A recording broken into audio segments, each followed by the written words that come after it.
Sir చైనాలో కొత్త virus అంటున్నారు. ఇది కూడా సేమ్ కరోనా లాంటిదే అంటున్నారు. ఆ లక్షణాలే కలిగి ఉంది అంటున్నారు. అలాగే ఇది కూడా గబ్బిలాల నుంచే వ్యాపిస్తుంది అంటున్నారు. అసలు ఈ లక్షణాలేంటి సార్? ఈ వ్యాధి లక్షణాలేంటి? అలాగే ఇది కనుక ప్రబలితే మనకి పాండమిక్ అయ్యే అవకాశం ఉంటుందా? సౌత్ చైనా మార్నింగ్ పోస్ట్ అనే ఒక పత్రికలో ఒక రీసెర్చ్ రిపోర్ట్ బయటకొచ్చింది. ఆ రీసెర్చ్ రిపోర్ట్ ప్రపంచాన్ని మరొకసారి ఉలిక్కి పడేట్టుగా చేసింది. ఇప్పుడు ప్రపంచవ్యాప్తంగా మొత్తం అన్ని రకాల వార్తా సంస్థలు ఈ న్యూస్ని ఫ్రంట్ పేజీలోకి తీసుకొచ్చాయి, చర్చలు మొదలుపెట్టాయి.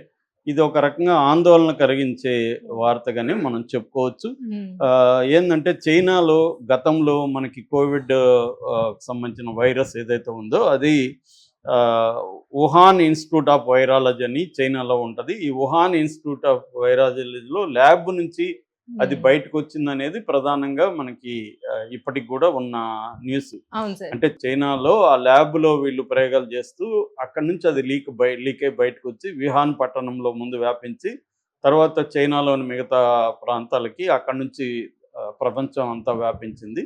సో అది చైనానే దానికి ఆధారం అనేది. అందువల్ల ఇప్పుడు చైనాలో ఏ వైరస్ అన్నా ఉలిక్కి పడేది.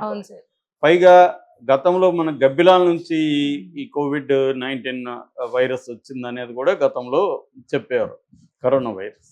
అలాగా ఇప్పుడు ఒక వార్త ఏంటంటే నేను ఇందాక చెప్పినట్టుగా సౌత్ చైనా మార్నింగ్ పోస్ట్లో వచ్చిన వార్త ప్రకారం ఆ రీసెర్చ్ రిపోర్ట్, ఈ రీసెర్చ్ ఎవరు చేశారంటే చైనాలో ఈ వుహాన్ ఇన్స్టిట్యూట్ ఆఫ్ వైరాలజీలో షీ జంగి అనే ఒక ఆవిడ ఉంటుంది అనమాట. ఆమె పేరే బ్యాట్ ఉమెన్ అంటారు. బ్యాట్ అంటే గబ్బిలం, గబ్బిలాల స్త్రీ అనుకోవచ్చు తెలుగులో. ఎందుకంటే గబ్బిలాల మీద ఈ వైరస్ల మీద ఆమె చాలా పరిశోధనలు చేసింది గతంలో, అందుకని ఆమెని బ్యాట్ ఉమెన్ అంటారు. బ్యాట్ అంటే గబ్బిలాన్ని బ్యాట్ అంటాం. సో ఆమె ఏం చెప్పిందంటే ఇప్పుడు ఒక వైరస్, కొత్త వైరస్ ఒకటి గబ్బిలంలో బయటపడింది గబ్బిలాల్లో. అది ఇంకా మనిషికి అయితే రాలేదు. ఆ గబ్బిలంలో బయటపడిన వైరస్ ఏంటంటే HKU5-CoV2 అనే పేరు పెట్టారు దానికి. ఆమె ఏం చెప్తుందంటే ఇది చాలా dangerous virus. Almost COVID SARS అంటారు కదా, సార్స్, COVID-2 ఇవన్నీ ఉన్నాయి, అదే రకమైంది. ప్రధానంగా ఇది ఏమంటే పొటెన్షియల్ అనమాట, స్పిల్ ఓవర్ పొటెన్షియల్ అంటారు. స్పిల్ ఓవర్ పొటెన్షియల్ అంటే యానిమల్ నుంచి హ్యూమన్ బీయింగ్కి రావడానికి ఆస్కారం ఉన్న వాటిని స్పిల్ ఓవర్ పొటెన్షియల్ అంటారు. ఇది ట్రాన్స్మిట్ యానిమల్ నుంచి హ్యూమన్కి ట్రాన్స్మిట్ అయ్యే పాజిబిలిటీ ఉంది అనేది ఆమె రాశారు. అట్లాగే ఇది పిపిస్టెల్లస్ బ్యాట్స్ అని గబ్బిలాల్లో ఒక రకం పేరు, పిపిస్టెల్లస్ బ్యాట్స్ అంటారు. వాటిలో ఈమె ఉందనేది ఈమె చెప్పింది అనమాట. హాంకాంగ్ యూనివర్సిటీ కూడా దీన్ని కన్ఫర్మ్ చేసింది. సో ఇప్పుడు ఇది బేసిక్గా ఏంటంటే దీని మీద ఇంకొంతమంది సైంటిస్టులు, వైరాలజిస్టులు వీళ్ళు స్పందించారు. వాళ్ళు చెప్తున్న దాని ప్రకారం ఇది మెర్స్ అనే ఒక వైరస్ గ్రూప్ ఉంది. మెర్స్ అంటే మిడిల్ ఈస్ట్ రెస్పిరేటరీ సిండ్రోమ్ అనమాట. రెస్పిరేటరీ సిండ్రోమ్ దానికి దగ్గరలో ఉందంట ఇప్పుడు నేను చెప్పిన HKU5 వైరస్. ఈ మెర్స్కి దగ్గరగా ఉంది. సో ఇది హ్యూమన్ బీయింగ్కి రాలేదు కాబట్టి దాని గురించి అది హ్యూమన్ బీయింగ్కి వస్తే గానీ మనకి ఏ లక్షణాలు ఉంటాయి ఎలాగని చెప్తాము. బట్ మెర్స్ దగ్గరగా ఉంది కాబట్టి మెర్స్ లక్షణాలే దీనికి కూడా ఉండే అవకాశం ఉంది అనేది ఇప్పుడు చెప్తున్నారు అన్నమాట. సో వాళ్ళు చెప్పేది ఏంటంటే మామూలుగా సిమ్టమ్స్, కరోనా వైరస్కి ఎలాంటి సిమ్టమ్స్ ఉన్నాయో దీనికి కూడా మోస్ట్లీ అలాగే ఉంటాయి. అంటే ఫీవర్గా ఉండడం, గొంతు నొప్పి, దగ్గు, ఊపిరాడకపోవడం, తర్వాత వాంతులు, విరేచనాలు, ఆర్గాన్ డ్యామేజ్, ఫైనల్గా ఆర్గాన్ డ్యామేజ్, వైటల్ పార్ట్స్ అంతా ఇదైపోవడం, న్యూమోనియా రావడం, ఫైనల్గా డెత్కి దారి తీయడం అనేది లక్షణాలు అని చెప్తున్నారు.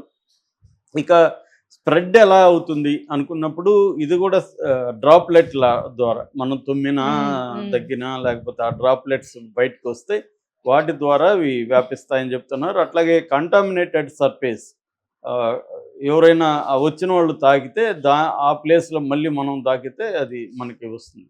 అందుకని పబ్లిక్ వెళ్ళేటప్పుడు గ్లోవ్స్ వేసుకోవడం, తర్వాత మాస్క్ వేసుకోవడం అవసరం. ఏంటంటే వాళ్ళు తాకిన దగ్గర మనం తాకితే అవి వచ్చే అవకాశం ఉంది. అట్లాగే ఇది హైలీ ట్రాన్స్మిషబుల్ అని కూడా చెప్తున్నారు ఈ వైరస్. అంటే ట్రాన్స్మిషబుల్ అంటే స్పీడ్గా వ్యాపిస్తుంది, ఒక దగ్గర నుంచి ఇంకొక దగ్గరికి స్పీడ్గా వ్యాపిస్తుంది.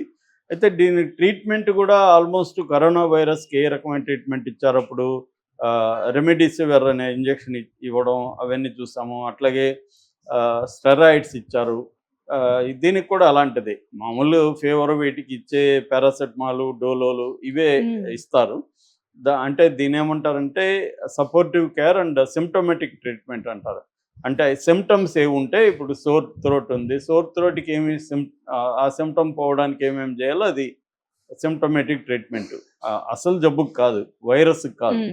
సో మామూలుగా మనకి జనరల్గానే మన ట్రీట్మెంట్లో చాలాసార్లు ఇప్పుడు సీజనల్గా వచ్చే వైరస్లు వీటికి చాలా వాటికి కూడా మందులు లేవు, సిమ్టమేటిక్ ఇస్తారు. జ్వరం ఉంటే జ్వరం తగ్గడానికి ఇస్తారు, గొంతు నొప్పి ఉంటే దగ్గు ఉంటే దానికి ఇస్తారు తప్ప దానికి మూల కారణమైన వైరస్కి ట్రీట్మెంట్ లేదు, చాలా వైరస్లకి లేవు.